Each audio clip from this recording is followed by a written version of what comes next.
Again, Mike, this is your time to say what you want to say and don't say what you don't want to say, but it's just a conversation. Okay, yeah, you're going to ask questions. You I'm know, bad at that. great. And I usually start at the beginning of, where were you born and raised? I was born in Kaiserslautern, Germany, Landstuhl, U.S. Army Hospital. My parents taught high school for military kids, and I did kindergarten through 12th grade in Izmir, Turkey. There was no base there, but there was a NATO facility, and there was an accompanied, kids who were there, so that's what I did. Then, do you have any siblings growing up? yeah, I got a brother. Older or younger? 4 years younger. He's a sommelier. He's really high up there in the wine world. He's done wine apps and all that kind of stuff. 4 kids. Well, what was your home life like growing up? It's pretty good. Both my parents are teachers. Both, obviously college educated. They gave everything they had to me and my brother. Gave up all their vices, all that kind of stuff. My dad smoked his last cigarette when my mom was in labor. That kind of thing. I suppose, it's better than a lot of people. Honestly, I feel guilty a lot of times when I hear the stories of these guys. Some of these kids out here, my God, the families they come from are just horrible. But, I'm not out here because of that. I'm out here, yeah. So when did you move to the States? First moved to the States in 1992 and went to Tyler Junior College in East Texas, where my dad's from, and for a year. Then I went back to Germany and worked at a ski resort over there for a year, and moved to the States permanently at the end of '94. Oh, gotcha. Yeah. So, is it correct to assume you speak German? No, I speak Turkish, or some Turkish, yeah. I attended also at a University of Maryland campus, used to be in Munich, Germany, and I went there for a year, 1991. Yeah, so I like Germany, but no. So from Texas, where'd you guys end up? Well, my parents were overseas until 2007. They stayed in Turkey from 76 to 2007. So I was just flittering around. I came up here in 95, to get a fishing job, and it kind of an opportunity fell through. And then I really didn't know what to do. I'd worked, and whatnot, but I'd never been homeless before, and so I thought that I had to live downtown, right? So I decided, well, I guess I'm just gonna live downtown, and holy crap, did that suck. Like, Occidental Park, all that whole area in 95 was not good. Did that, until I just couldn't handle it anymore, and wound up in the U District from 96 to 2001, living in Cowan Park up there. It was really nice. This is back when the Dead was touring, and the Rainbow Family was larger, and Fish was touring and whatnot. It was a nice, calm scene there. And I left here the day before the battle in Seattle, I guess they call it, WTO riots. I was pretty much planning on being involved in that, and this guy I knew walked up to me and in the Safeway up there in U District, and they call me Mushroom Mike because I picked mushrooms, and he just started throwing $100 bills at me. He's like, I owe you all this money. I hadn't seen him in years, and he was all, and I was like, anyhow, I stopped him. He was making it rain, $100 bills. I was like, look at this, and I figured I'm gonna get trampled, maybe killed, or I can get the hell out of here and go down and chill out in Eugene for a few weeks, and I did that. Yeah, and then everyone was trickling through, whatnot, and then I just started traveling around, the country. I lived in various places. Used to live in Northern California. I worked for the guy that hand wrote Proposition 215 that legalized medical marijuana down there. I worked on his farm and learned a lot through him. Had a weed farm outside Madison, Wisconsin for a few years. Travel around here and there, So, what do you like about traveling so much? Well, just being in new places. I think it's because I was raised like that. Every summer we would go to the British Museum. My dad collected ancient coins, so we'd go to like this place in London, Sotheby's. It's like an auction house. They deal with coins. We'd go there, and we'd go to Paris and whatever. We're just traveling. I was always traveling. And in Turkey, everywhere. There's 7 ancient wonders of the world within an hour of where I was living. So the ruins were everywhere. My mom was a devout Catholic, so like Ephesus, where Paul's letter to the Ephesians, that's where our high school class graduated in the amphitheater there. And she was, Mary was brought a little while away from there after Jesus died, and I was this close to Pope John Paul 2 weeks before he got shot when I was a kid. He was always just traveling around. I love it. Stuck with you. Yeah. And since my roots were in Turkey, it's not like I can go back there, so I just got to traveling. Yeah. Your folks still around? Yeah. Nice. Yeah. Where are they? They live outside a town called Jacksonville, Texas.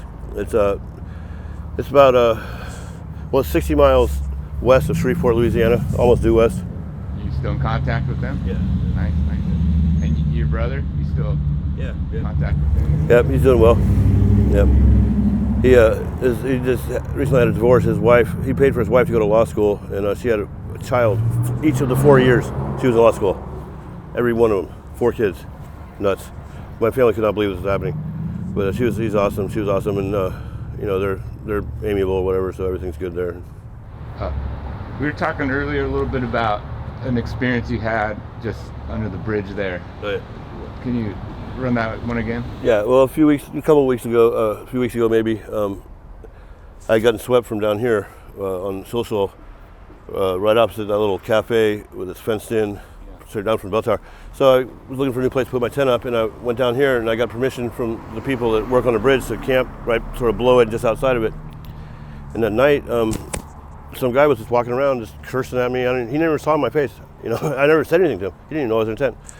Did that about 3 passes, and then I went out to do some dumpster diving, and came back, and it was gone. I mean, my tent was burnt to the ground. He just torched it, accelerants. I don't know what he did to it, but it melted it pretty good.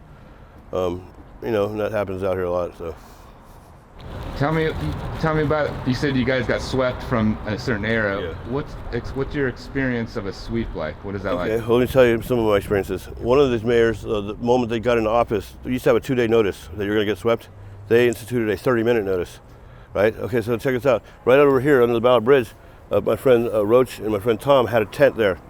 They were both gone. They come and they put a notice on there, 30 minutes, right? They're not there. They come back 30 minutes later, they're still not there. They took everything they owned, right? And that included the ashes of Roach's fiance's dog. He sued him, and the ACLU joined him, and they may have been responsible for changing that law. But what they would also do is, you had 30 minutes, and then whatever you didn't remove, they would take from you. So let me tell you this: I'm a rock hound, and I found this piece of orange jadeite. It's beautiful, right? It's beautiful. I mean, I looked all over the internet, couldn't find anything, to compare to it. I know some stone cutters, jewelers back in Izmir, that I was going to have cut this thing into 4 nice, big, large stones for my 4 nieces and nephews that I've never been able to give anything to.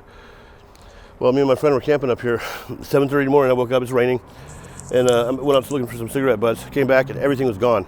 I mean, we had a lot of stuff. I'm like, what the hell is going on? Also, my friend comes over there. I'm like, sorry, man, I got almost everything except 1 box.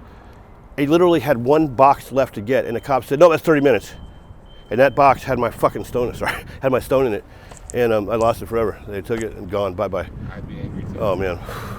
They have no idea what they did, But, and tell me, what are they supposed to do with that stuff? Well, if you're there to talk to them, you can ask them. They'll store it back then, they would store it for 3 months in some place way down on Airport Way. I think it's Airport Way, somewhere down there, And you're supposed to come get it later or something? Yeah, but I think they just dumped the stuff that if you're not, there, whatever, it's not like they gave me any information about it. But that eventually changed. There's been several versions of the sweeps. Now we're back to, I don't know if you know this, but there was $38 million were voted in for sweeps alone this year in a budget proposal, and that they passed. So they've been sweeping a lot lately, and it gets tiresome. But they're not taking the property anymore. They can't do that. I mean, that's theft. It's all right. Theft. It was ridiculous. I don't know how they ever got away with it. I mean, it's insane. You mean taking my stuff? Why do I take your stuff? Fucking take my stuff, bastards. But they're just doing their job. I don't really have a problem with cops and whatever they do. It's tough. It's a tough call, man. Where are we supposed to go? These tiny homes. I won't go into the tiny homes or anything like that. For example, I went over to this tiny home down here. I wanted to visit my friend Gina. Go to the gate. Hi, is Gina here? Can't tell you. Can you tell Gina I'm here? Nope. I said, look, if I was in a federal fucking prison, they would tell me if I had a visitor. Are you telling me you're not going to tell them? They said it's a safety issue. I said, what if I'm some kind of crazy stalker? Wouldn't you want to maybe know that I'm out here threatening her? I mean, it was just ridiculous. You got nowhere. I'm like, look, I'm 50 years old, man. I can't. So anyways, I can't do that stuff. So that you won't go into the tiny home? Yeah, no, I can't do it. Unless there was one that was more lax. But the problem is they did kind of market a couple of them as being like the, anything goes places. But those are, I don't want to be there for other reasons, because people rob me blind or whatever, But, I'm out here by choice. I don't need much. I don't ask for much.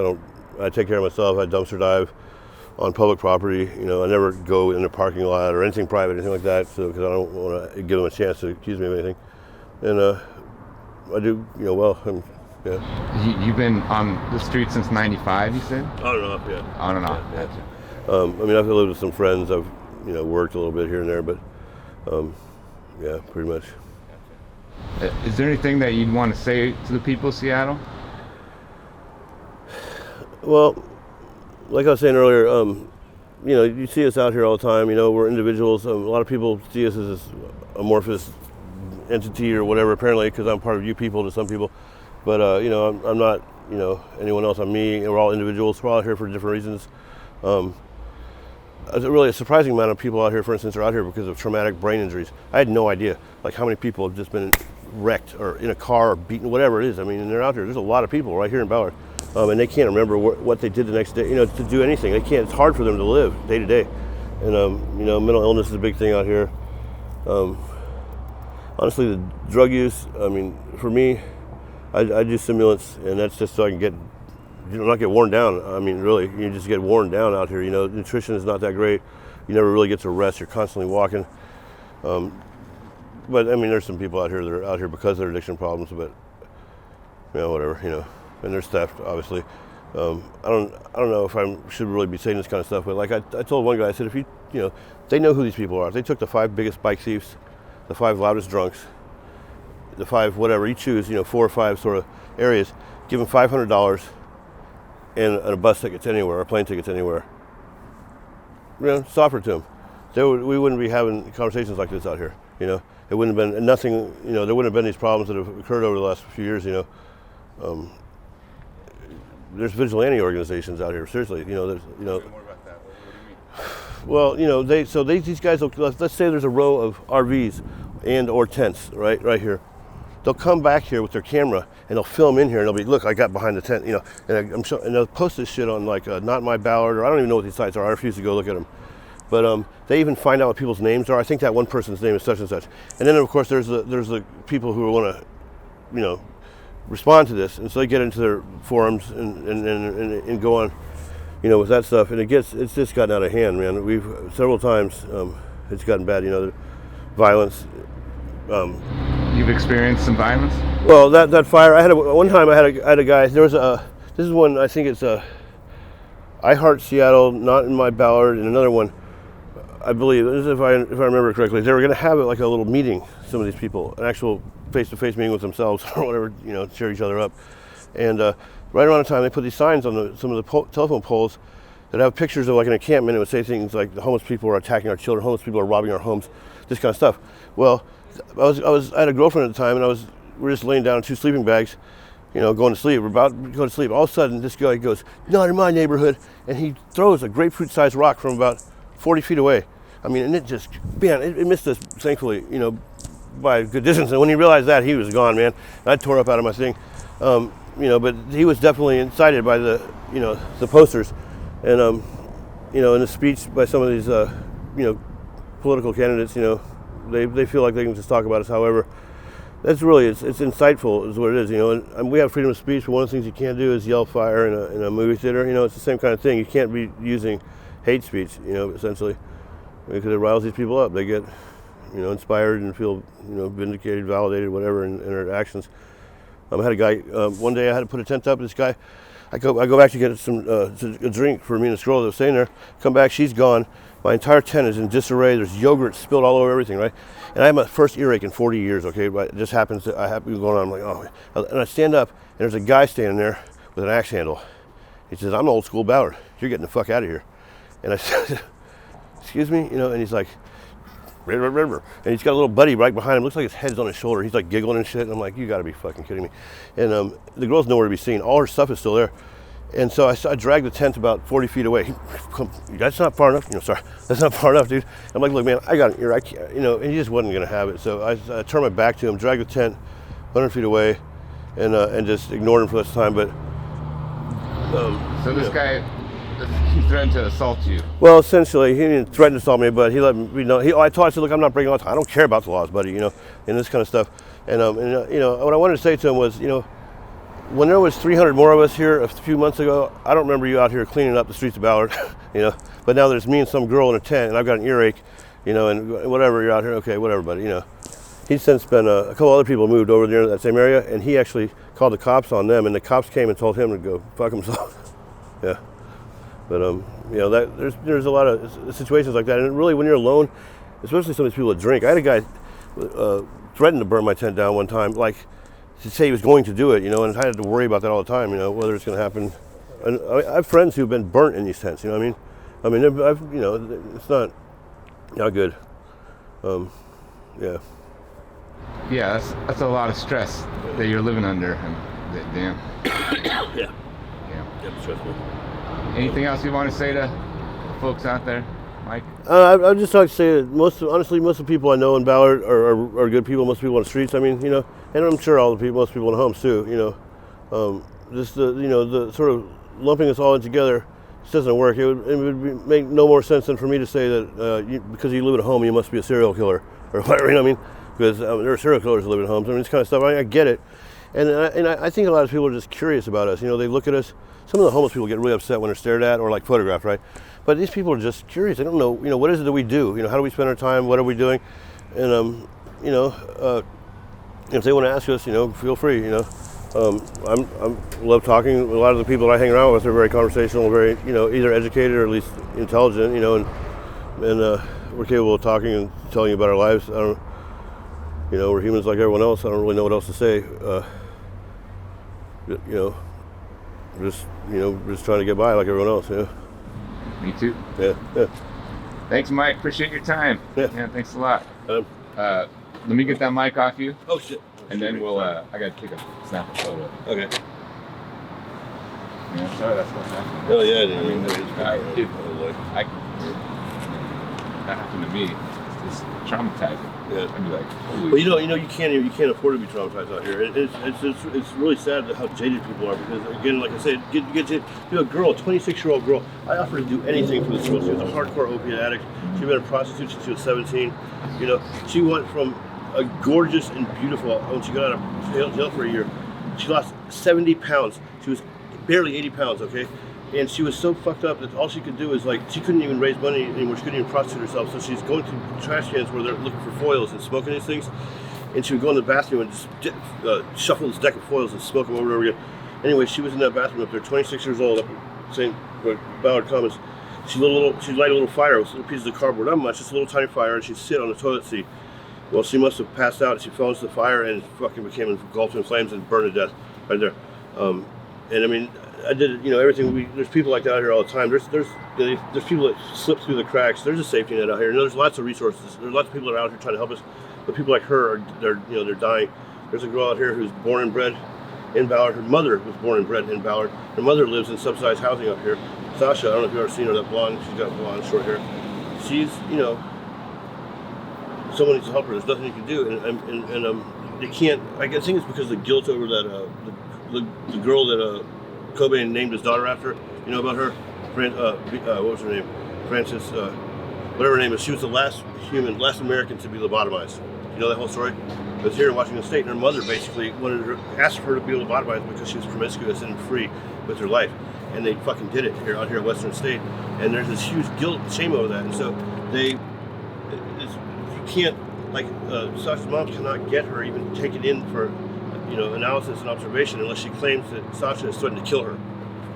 And it's her own mother. There's nothing you can do for these people. There's a girl out here that went from 180 pounds to 80 pounds. She's running around, spare changing for blues every day. That's all she does. She got scabs all over her forehead. She's dying right here in the street, and no one can do anything about it.